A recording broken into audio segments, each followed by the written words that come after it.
Belə ki, ötən həftə Almaniya prezidentinin Azərbaycana ilk rəsmi səfəri oldu. Baxmayaraq bu ötən həftə baş vermişdi, amma hələ də gündəmdədir və dünya mətbuatı da bununla bağlı fikirlər bölüşürlər, yazırlar, təqdim edirlər.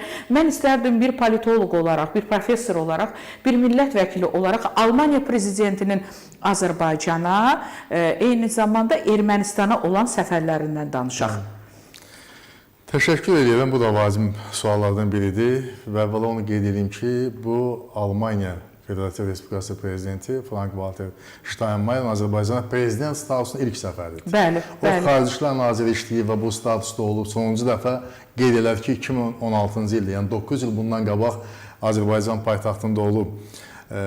Ancaq həm də onun bu gəlişi öncəsi baş vermiş bir sıra negativ proseslər bu səfərə ilk başlanğıcda müəyyən kölgə salmaq cəhdləri ilə də yadda qaldı.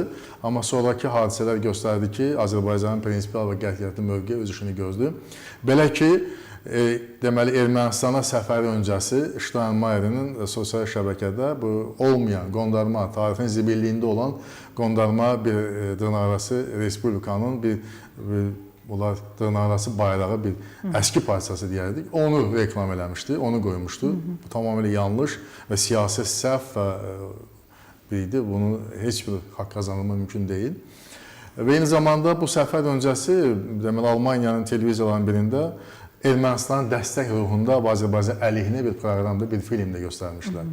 Bu iki hadisə və eyni zamanda onun səfəri çərçivəsində ilk görüşdüyü Ermənistanın Katolikоsu oldu, 2-ci Qaragin. Və bu görüşlərdə 2-ci Qaragin anti-Azərbaycan təbliğat apardı.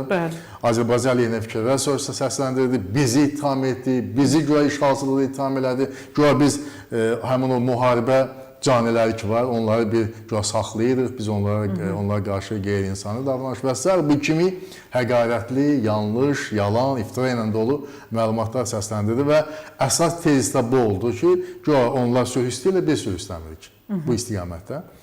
Təbii ki, Azərbaycan Xarici İşlər Nazirliyi bu məsələ ilə bağlı çox qətiyyətli mövqe ortaya qoydu. Almaniyanın ölkəmizdəki səfiri Xarici İşlər Nazirliyinə çağırıldı, ona Almaniyanın bu deməli, mövqeyi narazılıq ifadə edildi, kəskin şəkildə ifadə edildi. Və bu mövqe və Azərbaycan bu prinsipal mövqe dərhal reaksiya doğuzdu və Almaniya tərəfi üzrxahlıq etdi Azərbaycandan və həmin o, deməli, o dırnaqarası, o bayraqları hamısını yığışdırdılar və Azərbaycana səfəri arasında başlayarkən bütün bu problemlər həllini tapmışdı, üzrxahlıq da edilmişdi.